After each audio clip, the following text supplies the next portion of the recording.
പാട്ടും ഊത്തും 5811 എന്ന എൻ്റെ യൂട്യൂബ് ചാനലിലേക്ക് എല്ലാവർക്കും സ്വാഗതം. കാശ്മീരിൽ ഞങ്ങൾ പോയ ഒരു ട്രിപ്പിൻ്റെ കുറച്ച് കാര്യങ്ങൾ നിങ്ങളുമായി ഷെയർ ചെയ്യുക എന്നാണ് ഈ ഒരു എപ്പിസോഡിൻ്റെ ഉദ്ദേശം. മഞ്ചേരി സഹ്യാദ്രി ടൂറിസിൻ്റെ കൂടെയായിരുന്നു ഞങ്ങൾ പോയിരുന്നത്. വളരെ കൺവീനിയൻ്റ് ആയിട്ട് പോയി വരാൻ പറ്റി. അപ്പോൾ കാശ്മീർ എന്ന് പറയുന്നത് നമ്മൾ ശരിക്കും ഇന്ത്യയിലെ അല്ലെങ്കിൽ ഭൂമിയിലെ സ്വർഗം എന്ന രീതിയിലാണ് അറിയപ്പെടുന്നത്. അപ്പോൾ ഞങ്ങൾ ശ്രീനഗർ ശരിക്കും 3-ാം നൂറ്റാണ്ടിൽ അശോക ചക്രവർത്തിയാണ് ഈ സ്ഥലത്തിന് ശ്രീനഗർ എന്ന് പേരിട്ടത്. ജമ്മു ആൻഡ് കാശ്മീർ ആയ ശരിക്കുള്ള പേര്. ശ്രീനഗറാണ് ശരിക്കും കാശ്മീരിൻ്റെ ക്യാപിറ്റൽ സിറ്റി. കാശ്മീരിൻ്റെ ആപ്പിൾ ടൗൺ എന്നറിയപ്പെടുന്നത് ഷോപ്പിയൻ നഗരമാണ്. ശ്രീനഗർ ഭൂമിയിലെ സ്വർഗം എന്ന് പറയുന്നതിൽ തെറ്റില്ല. കാരണം ഞങ്ങൾ ആദ്യം തന്നെ ഫസ്റ്റ് ഡേ സോനാമാർഗ് എന്ന സ്ഥലം, അതിൻ്റെ വീഡിയോ ആണ് ഈ കാണുന്നത്. അപ്പോൾ മഞ്ഞിങ്ങനെ നിൽക്കുക, മഞ്ഞ് വാരി കളിക്കാനൊക്കെ പറ്റും. അത് വളരെയധികം നല്ലൊരു ഇൻട്രസ്റ്റിംഗ് ആയിട്ടുള്ളൊരു കാഴ്ചയാണ്. അതിനുശേഷം ഞങ്ങൾ ശ്രീ ശങ്കരാചാര്യർ തപസ് ചെയ്ത സ്ഥലത്ത് പോയി. അപ്പോൾ അവിടെ എന്ന് പറഞ്ഞാൽ ശരിക്കും ഒരുപാട് ഉയരത്തിൽ 316 ഓളം സ്റ്റെപ്പുകൾ കയറിയിട്ട് വേണം ആദിശങ്കരൻ കാലുകുത്തിയ ആ സ്ഥലത്ത് എത്താൻ വേണ്ടിയിട്ട്. അത് വളരെയധികം രസമായി തോന്നി. അദ്ദേഹം തപസ് ചെയ്ത ആ സ്ഥലത്തേക്ക് പോയപ്പോൾ നമുക്ക് തന്നെ ഒരു പ്രത്യേക ഒരു വൈബൊക്കെ തോന്നി, സത്യം പറയാലോ. അപ്പോൾ ശ്രീനഗറിലെ സബർബാൻ മലയുടെ മുകളിലാണ് 1000 അടി ഉയരത്തിൽ സ്ഥിതി ചെയ്യുന്ന ഈ സംഭവമുള്ളത്. 17-ാം നൂറ്റാണ്ടിൽ മിഹിരകുല രാജാവിൻ്റെ കാലത്താണ് ഒരു ശിവക്ഷേത്രം നിർമ്മിച്ചത്. ജഗദ്ഗുരു ആദിശങ്കരൻ ഇവിടെ വന്ന് തപസ് ചെയ്തു എന്നാണ് പറയപ്പെടുന്നത്. അത് വിശ്വവിഖ്യാതമായ സൗന്ദര്യ ലഹരി കേട്ടിട്ടുണ്ടാവും, അത് എഴുതിയത് ഇവിടെ വെച്ചാണെന്ന് പറയുന്നത്. അത്രയും പ്രധാനപ്പെട്ട ഒരു സ്ഥലമാണ്. 6170 അടി ഉയരത്തിലാണ് ഇത് സ്ഥിതി ചെയ്യുന്നത്. അപ്പോൾ കരിങ്കൽ പടകുകൾ കയറിയിട്ടാണ് അവിടെ പോകാൻ വേണ്ടിയിട്ട്. മെയിൻ റോഡിൽ നിന്ന് വെച്ചാൽ 5.6 കിലോമീറ്റർ ചുരൻ റോഡ് വഴി മുകളിലെത്തി ബാക്കി സെക്യൂരിറ്റി ചെക്കിങ് കഴിഞ്ഞിട്ട് വേണം ഇടയ്ക്ക് കയറാൻ. നല്ല അനുഭവമായിരുന്നു. അതിനുശേഷം ഞങ്ങൾ ഈ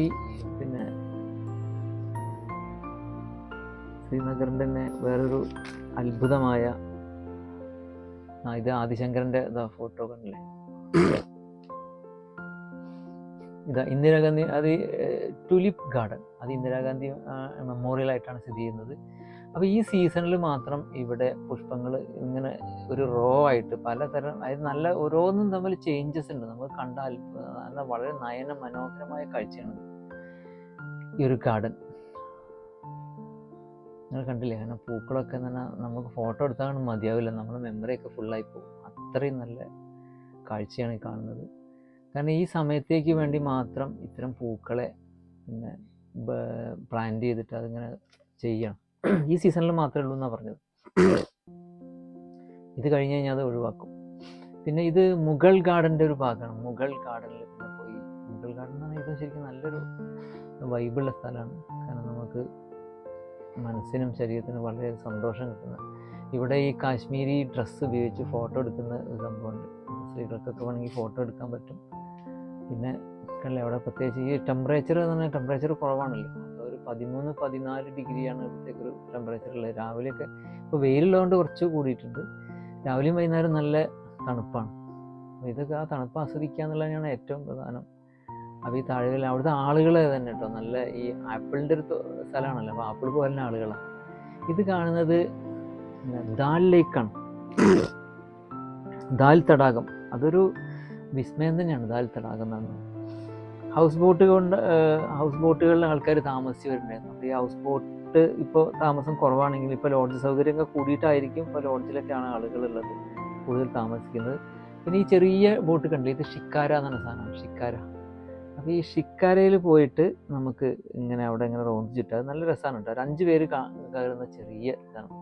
അപ്പോൾ ശരിക്കും പറഞ്ഞാൽ 316 സ്ക്വയർ കിലോമീറ്റർ വിസ്തീർണത്, 7.44 കിലോമീറ്റർ നീളവും 3.5 കിലോമീറ്റർ വീതിയും 1.42 മീറ്റർ ആഴവുമുള്ള ഇതാണ് ഈ ദാൽ ലേക്ക്. മാക്സിമം ഡെപ്ത് ചില സ്ഥലത്തൊക്കെ 6 മീറ്ററോളം ആഴമുണ്ട്.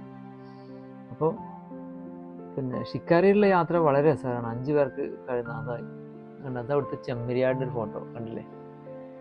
അത് ശരിക്കും അവിടുത്തെ കൃഷി ഈ പ്രധാനമായിട്ടും പാടങ്ങൾ ഉള്ളോട്ട് പോയപ്പോഴുള്ള കണ്ട കാഴ്ചകൾ. ഇവിടെ പ്രധാനമായിട്ടും ബസുമതി റൈസും അതുപോലെ ആപ്പിള്, ചെറി ഇവ സാധനങ്ങൾ, പിന്നെ വാൽനട്ട്, ഇതൊക്കെയാണ് പ്രധാനമായിട്ട് കൃഷി ചെയ്യുന്നത്. അപ്പോൾ ആപ്പിളിലൊക്കെ നല്ല പൈസ, അതായത് അവിടെ വലിയ പൈസ വരുന്നില്ല, ഏകദേശം 20-25 രൂപയ്ക്ക് ഒരു കിലോ കിട്ടും. ഇവിടെ എത്തുമ്പോഴേക്കും അത് 300-350, കാരണം ഇത്രയും ദൂരം യാത്ര ചെയ്തിട്ട് വരണ്ടേ, അതുകൊണ്ടായിരിക്കും. ഇവിടെ ഗുൽമാർഗിൽ കേബിൾ കാറിൽ പോകുന്നത് വളരെ രസമുള്ള ഒരു കാഴ്ചയാണ്.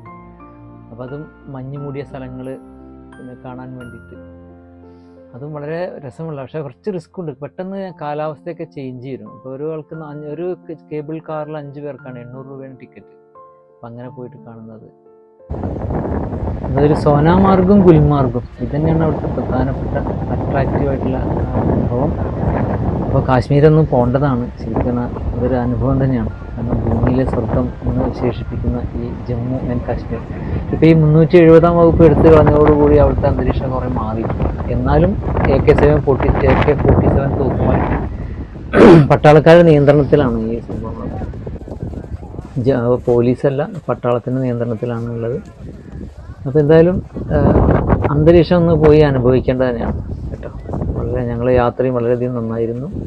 അതിനുശേഷം ഒരു വൈഷ്ണോദേവി ക്ഷേത്രത്തിലാണ് പോയത്. പക്ഷേ ഞങ്ങൾ വൈഷ്ണോദേവി ക്ഷേത്രത്തിലേക്ക് പോയിട്ടില്ല, ഞങ്ങൾ ഫ്ലൈറ്റിൽ തിരിച്ചു വരികയാണ് ഉണ്ടായത്. അപ്പോൾ എന്തായാലും ടോട്ടലി ഈ കിച്ചണൊക്കെ കൂടെ ഉള്ളതുകൊണ്ട് കുക്കൊക്കെ ഉണ്ടായിരുന്നു സഹ്യാദ്രിൻ്റെ കൂടെ, അതുകൊണ്ട് യാത്ര വളരെയധികം നന്നായിരുന്നു. വയറിനും വലിയ പ്രശ്നങ്ങൾ ഉണ്ടായില്ല. നല്ല ഭക്ഷണം ഒക്കെ കഴിച്ച് വളരെയധികം ഇൻട്രസ്റ്റിംഗ് ആയിട്ട് തോന്നി.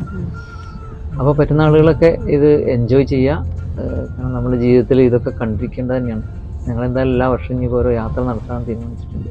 Okay, thank you for watching.